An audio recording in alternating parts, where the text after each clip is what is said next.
Hello नमस्कार दोस्तों, आप सभी का आपके अपने यूट्यूब चैनल ईएस क्लासेस में स्वागत है। और दोस्तों, मैं हूं रामकिशन सिंह। मैं आज आपको पढ़ाऊंगा पीयूष ग्रंथि, इसे इंग्लिश में पिट्यूटरी ग्लैंड कहते हैं। तो हमारे इस चैनल को अभी तक आपने सब्सक्राइब नहीं किया है तो अभी इस चैनल को like share comment and subscribe जरूर करें, जिससे आने वाली वीडियो सबसे पहले आप तक पहुँचे। पीयूष ग्रंथि के बारे में सबसे पहले देखते हैं इसमें इंट्रोडक्शन, इसे हिंदी में प्रस्तावना कहते हैं कि पीयूष ग्रंथि क्या है, इसके बारे में पढ़ेंगे। पीयूष ग्रंथि हमारे शरीर की सबसे छोटी ग्रंथि है, जिसे अंतःस्रावी ग्रंथि या एंडोक्राइन ग्लैंड भी कहा जाता है। यह ग्रंथि मानव मस्तिष्क में पाई जाती है। नंबर 2, डेफिनेशन, इसे हिंदी में परिभाषा कहते हैं। मानव मस्तिष्क में पाई जाने वाली एक मटर के दाने के समान संरचना होती है, जिसे ही पीयूष ग्रंथि या पिट्यूटरी ग्लैंड कहते हैं। तो इसकी संरचना कैसी होती है, यहाँ से भी क्वेश्चन बन सकता है कि मानव मस्तिष्क में मटर के दाने के समान संरचना पाई जाती है, इसे क्या कहते हैं। आंसर हो जाएगा पीयूष ग्रंथि। अगला पॉइंट, हिस्ट्री शेप। इसकी हिस्ट्री के बारे में पढ़ते हैं कि पीयूष ग्रंथि के बारे में सबसे पहले बेसेलियस नामक वैज्ञानिक ने बताया और इन्होंने इसे मास्टर ग्रंथि कहा।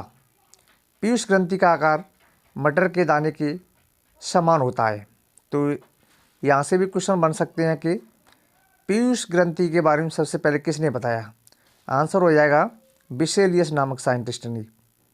पीयूष ग्रंथि का आकार कैसा होता है, इसमें आंसर लिख देंगे कि पीयूष ग्रंथि का आकार है पी शेप्ड होता है, अर्थात मटर के दाने के समान होता है। तो यहाँ से 2-3 क्वेश्चन निकल के सामने आते हैं और यहाँ से क्वेश्चन बन सकते हैं। इसके बाद point 4, origin of pituitary gland, इसे हिंदी में कि पीयूष ग्रंथि की उत्पत्ति कैसे होती है, इसके बारे में पढ़ते हैं कि पीयूष ग्रंथि की उत्पत्ति है ना, जो बक्कल कैविटी की एक्टोडर्म से होती है। इसमें एक उभरी हुई संरचना पाई जाती है, जिसे रेथिकल पाउच कहते हैं। तो पीयूष ग्रंथि की उत्पत्ति कैसे होती है कि पीयूष ग्रंथि की उत्पत्ति है बक्कल कैविटी की एक्टोडर्म से, इसकी उत्पत्ति हुई है। और बक्कल कैविटी में एक संरचना पाई जाती है, इसे रेथिकल पाउच कहा जाता है। तो यहाँ से भी क्वेश्चन निकल के आते हैं सामने कि पीयूष ग्रंथि में जो ऊपरी संरचना होती है उसे क्या कहते हैं। तो अपना आंसर लिख देंगे इसकी रेथिकल पाउच। क्वेश्चन इसके बाद point 5, blood supply of pituitary gland. Piyush ग्रंथि के द्वारा ब्लड की सप्लाई की जाती है।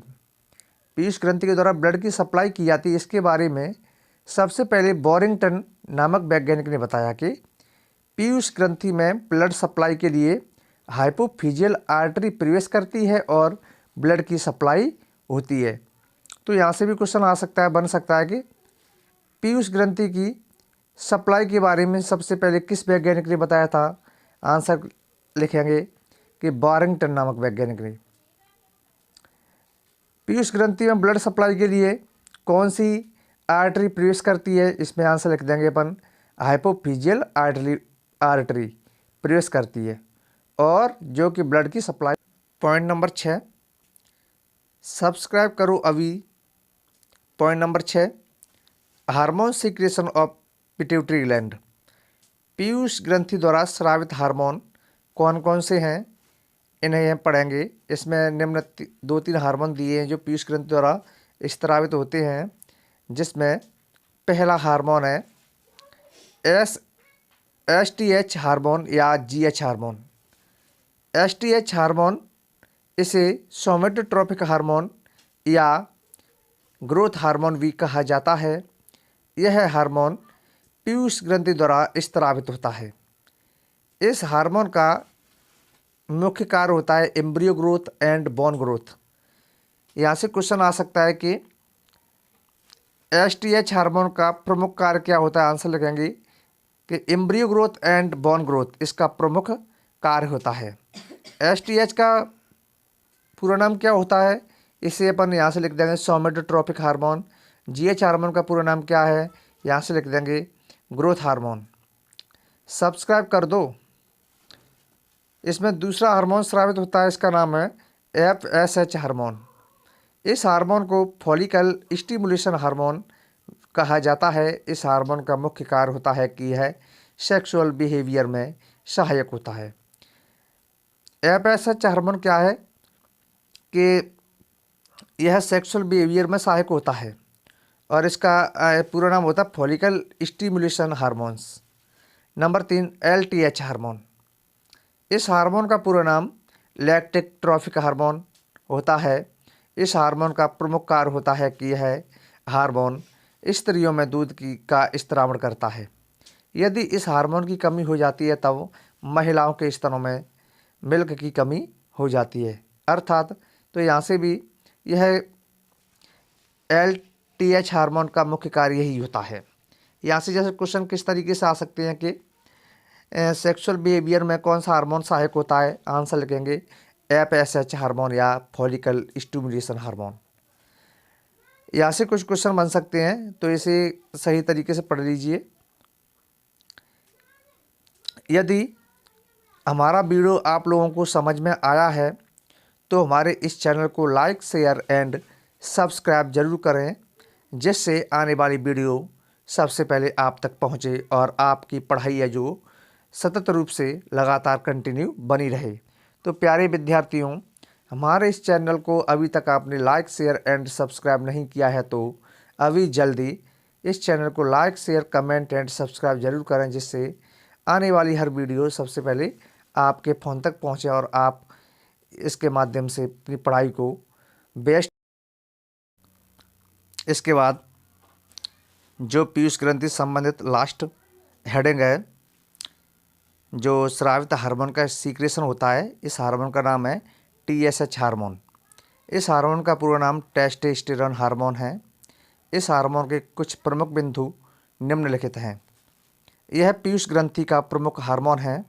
यह हार्मोन मेल में पाया जाता है। टेस्टोस्टेरोन हार्मोन किस में पाया जाता है? मेल में। जब लड़का 10 वर्ष का हो जाता है तब यह लड़के के पेनिस, टेस्टिस, प्रोस्टेट ग्लैंड आदि में वृद्धि करता है और इसी हार्मोन के द्वारा संपूर्ण शरीर पर रोम होते हैं। तो यहाँ से कुछ क्वेश्चन बन सकते हैं कि TSH हार्मोन का पूरा नाम क्या होता है, तो इसमें आंसर लिखेंगे टेस्टोस्टेरोन हार्मोन। अगला क्वेश्चन बन सकता है यहाँ से कि मेल में कौन सा हार्मोन पाया जाता है, तो यहाँ पे टेस्टोस्टेरोन हार्मोन किन किन चीज़ों को वृद्धि करता है, तो यहाँ पे पेनिस, टेस्टिस, प्रोस्टेट ग्लैंड आदि में वृद्धि करता है। हमारे संपूर्ण बॉडी पर रोम किस हार्मोन के द्वारा पाए जाते हैं, तो आंसर लिखेंगे TSH हार्मोन या टेस्टोस्टेरोन हार्मोन। तो हमारे साथ बने रहने के लिए आपको बहुत बहुत धन्यवाद एवं शुभकामनाएं। यदि पढ़ाई हुई वीडियो आपको समझ में आई है तो अभी इस लाइक, शेयर एंड सब्सक्राइब जरूर कर दें।